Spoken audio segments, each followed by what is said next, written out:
नमस्कार साथियों। आप सभी को शिक्षक दिवस की बहुत बहुत हार्दिक शुभकामनाएं। और उन भावी शिक्षकों को जो इस बार रीट 2021 की एग्जाम देने जा रहे हैं, उन सभी को मेरी ओर से अग्रिम शुभकामनाएं। साथियों, रीट की एग्जाम में अब थोड़ा ही समय बचा है और उम्मीद करता हूं कि आप सभी की जो तैयारियां हैं वो अच्छे से चल रही होंगी। इसी बीच मैं भी आपके साथ एक छोटी सी जानकारी शेयर करना चाहता हूं कि आप तैयारी किस प्रकार करें। यदि आपको ये जानकारी अच्छी लगती है तो प्लीज़ वीडियो को लाइक करें, शेयर करें, कमेंट करें और सब्सक्राइब जरूर करें। तो सबसे पहले मैं आपको बताना चाहूंगा कि आपने अभी तक रीट एग्जाम के लिए जो भी थ्योरी की बुक पढ़ी है, तो आप रिवीजन के दौरान उसी को वरीयता दें। आप नई गाइड खरीदने से बचे, नई गाइड पढ़ने से बचे, क्योंकि आप जो अपनी पुरानी जो गाइड है उसके साथ में, उसकी लैंग्वेज के साथ में अपना माइंडसेट बना चुके हो। और ऐसे में आप जब नई गाइड खरीदते हो तो उससे आपका जो ध्यान है वो भ्रमित होगा। आप दोनों किताबों के बीच में इंटरेक्शन नहीं कर पाओगे और उसका नुकसान आपको एग्जाम में भुगतना पड़ेगा। तो आप जो आपकी जो पुरानी किताब है उसी को आप इस प्रकार पढ़े कि वो आपको पूरी तरीके से वो याद हो जाए। इसके लिए आपको समझ समझ के पढ़ना होगा, यानी कि आप किताब को रटे नहीं। रटी हुई चीज इंसान अक्सर भूल जाता है। तो कहते हैं ना कि लाइनों में खो जाओ। उसी प्रकार से जैसे आपने एक लाइन पढ़ ली है तो उसको आप तोड़ मरोड़ के पढ़ो, उसका विश्लेषण करो, उसका एनालिसिस करो और उसमें से घुमा फिरा के प्रश्न बनाओ। क्योंकि एग्जाम में कई बार घुमा फिरा के प्रश्न पूछ लेते हैं और जो अभ्यर्थी होता है तो वो उसको पढ़ करके वहीं पे प्रेशर में आ जाता है। वो सोचता है कि मैंने तो ये चीज पढ़ी नहीं, कहां से करूं, और अपना आंसर गलत कर देता है। तो ऐसा नहीं है। यदि ऐसा है, आपके पढ़ने के बावजूद भी प्रश्न घुमा फिरा के आ रहा है और आप नहीं कर पा रहे हैं, तो आप ऑप्शन से उसका आंसर ढूंढे।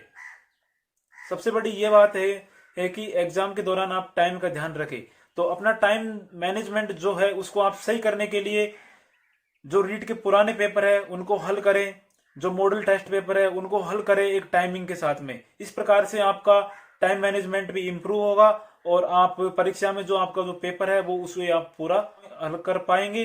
और यानी कि आपके कोई भी प्रश्न नहीं रहे, शेष नहीं रहेगा, आप पूरा पेपर हल कर पाओगे। टाइम की बचत करना सीखो। तीसरी बात कि इस समय जब टाइम थोड़ा सा बच रहा है तो आप अपने आप को फ्री माइंड रखें, किसी प्रकार का कोई स्ट्रेस ना ले।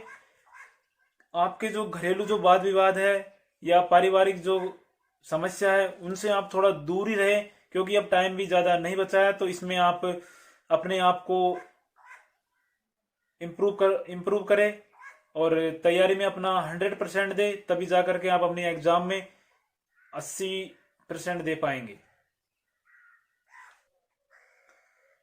तीसरी एक और महत्वपूर्ण बात है कि रीट का जो सिलेबस है इसमें से आपका जो टॉपिक मजबूत है, यानी कि जिस टॉपिक में आपकी पकड़ अच्छी है, तो आप उसी टॉपिक को इतना मजबूत कर लो कि उससे संबंधित जो भी प्रश्न आता है वो आपका गलत हो ही ना।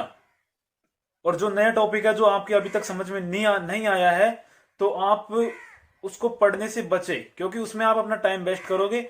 उसके बजाय आपका जो टॉपिक मजबूत है, क्लियर है, उसको और मजबूत करो, उसका और विश्लेषण करो और उस प्रकार से मजबूत कर लो कि उसमें से आपका एक भी प्रश्न गलत ना हो। सक्सेस यानी कि सफलता की सबसे खास बात यह होती है कि वो मेहनत करने वालों पे फिदा हो जाती है। भाग्य लिफ्ट की तरह होता है और जो मेहनत होती है वो सीढ़ियों की तरह होती है। यदि आपकी लिफ्ट खराब भी हो जाती है तो आप सीढ़ियों के माध्यम से ऊपर जा सकते हो। इसलिए मैं कहता हूं कि मेहनत करो और जो भी समय बचा है उसका सदुपयोग करो। और जैसे कि सरकार का ऑफिशियल आदेश आ चुका है कि आप एग्जाम के एक दिन पहले और एग्जाम के एक दिन बाद तक जो रोडवेज बसें हैं उनमें आप निःशुल्क यात्रा कर सकते हैं। तो इसके लिए आपको आपका जो आधार कार्ड है और आपका जो एडमिट कार्ड है उसको या तो बस परिचालक को या फिर काउंटर जो टिकट जो खिड़की होती है वहां पर आपको उसे दिखाना होगा। तो इस सुविधा का लाभ अवश्य उठाए और एग्जाम के दौरान शांति बनाए रखे और परीक्षा के दौरान अपने ऊपर प्रेशर को हावी ना होने दे, बल्कि पॉजिटिव माइंड से रहे। किसी प्रकार की नकारात्मकता अपने अंदर न लाए कि पेपर कैसे होगा, क्या करूंगा। बिल्कुल घबराना नहीं है और एग्जाम एकदम फ्रेश माइंड से देना है, खुले दिमाग से। किसी भी प्रकार का लोड आपको नहीं लेना है। अगर मन में आगे बढ़ने की उम्मीद है, जुनून है और दिमाग में जज्बा है, तो दुनिया की कोई ताकत नहीं जो आपको आगे बढ़ने से रोक सके, आपको हरा सके। इसलिए जुनून के साथ में अपनी तैयारी करो और आगे बढ़ो, उम्मीद रखो, उम्मीद के ऊपर दुनिया कायम है। और इसी विश्वास के साथ में अपने एग्जाम दीजिए, किसी प्रकार का कोई लोड नहीं लीजिए और किसी को कोई नहीं सिखा सकता। जब तक आपके मन में दृढ़ इच्छा शक्ति उत्पन्न नहीं होगी तब तक आप नहीं सीख पाओगे। जब इंसान के मन में इच्छा उत्पन्न हो जाती है तो वो उसके पीछे पड़ जाता है और वो अपने आप सीख लेता है, उसके व्यवहार में परिवर्तन आता है। कहते हैं कि व्यवहार में परिवर्तन ही अधिगम है। इसलिए आपका जो लक्ष्य है उसको प्राप्त करने के लिए आपके अंदर दृढ़ इच्छा शक्ति होनी चाहिए और फिर एकाग्र होकर, दत्तचित्त होकर उस लक्ष्य को प्राप्त करने में लग जाओ। सफलता आपके कदमों में होगी। धन्यवाद। जय हिंद, जय भारत।